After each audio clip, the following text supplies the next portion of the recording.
Sabe, tem algo fascinante em textos que sobrevivem ao tempo, não acha? Tipo os evangelhos.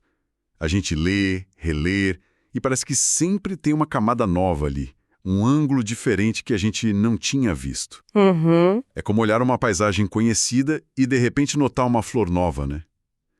E é bem essa busca por novas perspectivas que motiva a nossa exploração de hoje. Vamos mergulhar juntos no livro Alguns Ângulos dos Ensinos do Mestre. É uma obra que vem do espírito miramês, né? Psicografada pelo João Nunes Maia. Isso.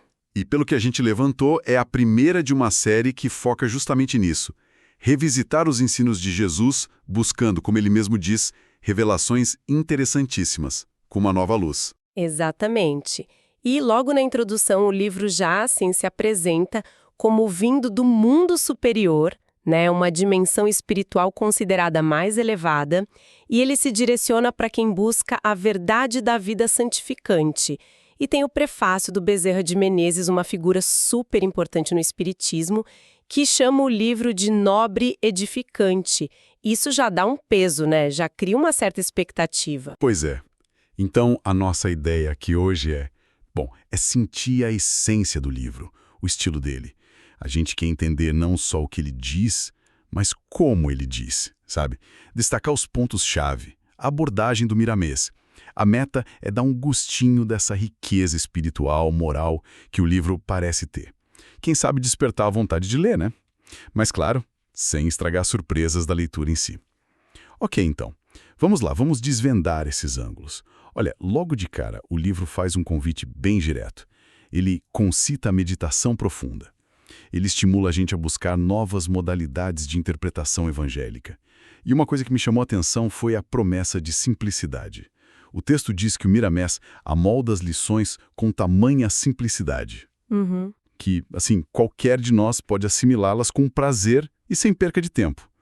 Isso é interessante porque, né, texto espiritual às vezes pode ser meio denso. É verdade. E essa simplicidade parece conversar bem com o público que o Bezerra de Menezes sugere no prefácio. Ele fala que o livro talvez fale mais aos irmãos acostumados com a voz do pastor. Ou seja, quem já tem uma base no evangelho e está buscando aprofundamento, principalmente moral, espiritual. Não é para ser um tratado filosófico, complicado ou científico. A inteligência é ferramenta, claro, mas o foco, metaforicamente, é o coração. É usar o coração como tinta do amor. Essa ideia da tinta do amor me lembrou aquela metáfora forte que você comentou sobre educar os animais do coração. Pode falar um pouquinho mais disso? Parece central para entender a proposta de transformação do livro. Sim, é uma imagem bem forte e acho que central mesmo. Miramês sugere que a tarefa não é, expulsar ou reprimir as paixões, os instintos, esses animais das selvas dos nossos corações de forma bruta, mas sim educá-los, compreendê-los, quase como amansar com amor, sabe? Transformar aos poucos em ovelhas dóceis, alinhadas com um propósito maior. Ah, entendi. Então foge daquela ideia de negação total. Exato. Aponta mais para uma integração, uma transformação. O foco é claríssimo na reforma íntima. É um processo contínuo, né? De alinhar o nosso interior com os ensinos de Jesus. É um convite para caminhar com Jesus nesse sentido, transformador. E isso se conecta bem com outra ideia que a gente percebeu, que os ensinamentos de Jesus não são parados no tempo. Eles seriam dinâmicos, capazes de se vestir com a policromia de todas as épocas. Uhum. Quer dizer, a nossa compreensão deles evoluiria junto com a gente, né, com o tempo e, para a visão do livro, com as reencarnações. O texto até fala que somente a evolução permite entendimentos elevados. Pois é. É aí que Miramês se coloca como esse mensageiro, trazendo essas revelações interessantíssimas vestidas de nova luz. E se a gente conecta isso com a visão geral do livro, percebe-se uma perspectiva bem específica sobre Jesus. Ele não é descrito como o Deus, o absoluto, sabe? Mas como o irmão maior, o reflexo perfeito, o espelho da vontade divina. Tem aquela citação, né? Isso. Aquela citação de Jesus. Quem crê em mim, crê não em mim, mas naquele que me enviou. Eles usam isso para reforçar essa ideia. E aí surge aquela metáfora, bem visual, que você mencionou antes. Jesus como um regulador de voltagens da natureza divina. Regulador de voltagens. Gostei dessa imagem. Quer dizer que a divindade pura seria forte demais para nós. E Jesus seria esse intermediário que adapta a energia para a nossa capacidade. Exatamente essa a ideia. Ele receberia a energia divina na plenitude e distribuiria de um jeito ajustado para a capacidade de cada um.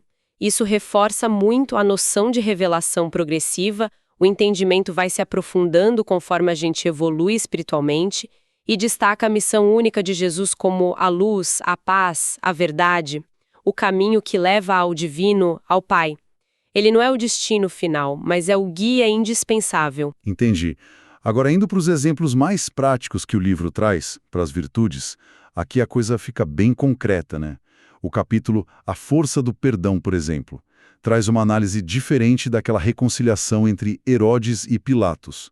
O que me chamou a atenção ali não foi só o perdão em si, mas como Miramés interpreta o papel de Jesus naquele momento. Sim, a interpretação é que mesmo Jesus não falando nada pro Herodes, né, e sofrendo aquelas humilhações em silêncio, a simples presença dele ali, carregada de paz, de resignação diante da injustiça, teria sido o catalisador. Teria dissolvido aquela inimizade antiga entre os dois. Nossa. É uma visão que dá um poder pacificador quase intrínseco à figura do Cristo, mesmo na aparente passividade. O perdão ali não é só uma ação, é apresentado como o próprio clima do cristão, uma semente dos céus que brota onde encontra a terra boa. Essa ideia de uma influência silenciosa, mas poderosa, é demais. Desafia um pouco a nossa visão mais ocidental, né? De que só a ação e a palavra movem as coisas. Totalmente. E como isso aparece em outras virtudes, tipo a tolerância. Você falou da parábola da figueira estéril. Na tolerância, a dinâmica é a tensão entre a lei e a justiça, que mandaria cortar logo a árvore que não dá fruto e a misericórdia. A misericórdia seria a tolerância personificada no jardineiro compassivo, que pede para esperar. Ah, o jardineiro que intercede. Isso. Ele é associado ao Cristo ou aos mensageiros divinos. Ele pede uma moratória, um prazo a mais. Ele não ignora que a figueira está inútil, mas se propõe a adubar suas qualidades boas, a investir nela, na esperança de que ainda dê frutos. É uma visão da tolerância não como passividade, sabe? Ou indiferença, mas como uma aposta na recuperação, um voto de confiança no potencial de mudança. E a dor. Como ela entra nessa história? O livro parece dar um papel importante para ela. Sim, a dor é vista quase como uma ferramenta pedagógica, um catalisador forte. O texto chega a dizer que não existe magia mais poderosa que a dor para alargar a visão do espírito. Uau! Não é que ele defenda o sofrimento, claro, mas reconhece que muitas vezes é na dificuldade que a gente é forçado a reavaliar, buscar outros caminhos, desenvolver resiliência, compreensão. Entendi. A dor nessa visão pode ser o adubo que força o crescimento espiritual, quando a acomodação deixaria a gente estéril, como a figueira. Isso lembra a gente para outro ponto. O valor da oração. Aqui a ênfase parece ser na qualidade da prece, né? Não na quantidade ou na forma externa. Miramés destaca a oração íntima, sincera, feita no teu aposento de porta fechada, como um alimento para a alma mesmo. Exato. E critica aquela oração feita para aparecer, para impressionar os outros. E ele complementa essa ideia de sinceridade com a noção de esforço. Não é só pedir passivamente. Cita o bater e abrir-se-vos-á, o pedir e dar-se-vos-á, sugerindo que a oração eficaz envolve também uma atitude interna, uma busca, uma persistência. Ah, faz sentido. É um diálogo com o divino que exige a nossa participação ativa, não só uma lista de desejos. A oração vira, assim, uma ferramenta de conexão e fortalecimento interior, sabe? Sim, sim. Mudando um pouco para igualdade. O foco ali parece ser a regra de ouro.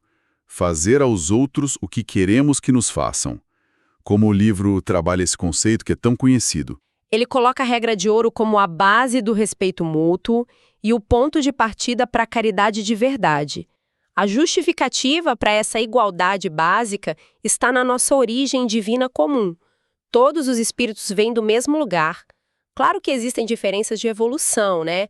Uns mais na frente, outros mais atrás, mas a essência é a mesma. Entendi. A frase-chave ali é: somos iguais, carecendo uns dos outros para atingirmos a luz. Essa interdependência é fundamental. Ninguém evolui sozinho. A gente precisa um do outro e a regra de ouro é o princípio que deveria guiar essa interação. E a conduta cristã, o que mais salta aos olhos ali? A coerência, sem dúvida. A necessidade absoluta de viver o que se prega, o que se aconselha. A confiança, segundo o livro, depende dessa sintonia entre o que a gente fala e o que a gente faz.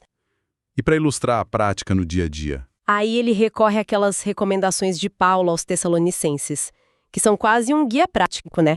Em tudo dai graças, a gratidão, orai sem cessar, a conexão constante, não julgueis, compreensão, misericórdia, abster-vos de todo mal, a vigilância moral. São pilares para uma vida que tenta refletir os ensinamentos no cotidiano. E, para fechar essa parte das virtudes, um conceito que às vezes gera confusão: a abnegação. Como Miramês interpreta o tomar a sua cruz e o renunciar a tudo?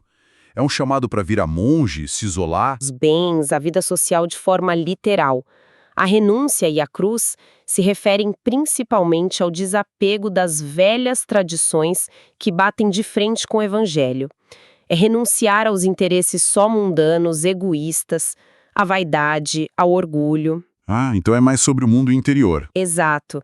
É aborrecer a velha vida, como diz o texto, ou seja, romper com os padrões internos que prendem a gente num estado de consciência inferior, para poder abraçar de verdade os ensinos de Jesus e ser discípulo dele.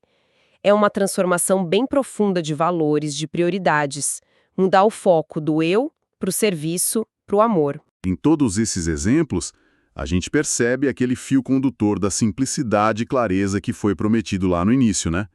A introdução dizia que as lições são expostas de um jeito que qualquer de nós pode assimilá-las, com prazer e sem perca de tempo. E descreve o livro como um alimento psicoliterário. Gostei dessa expressão. Sugere algo que nutre a mente e a alma. Com certeza.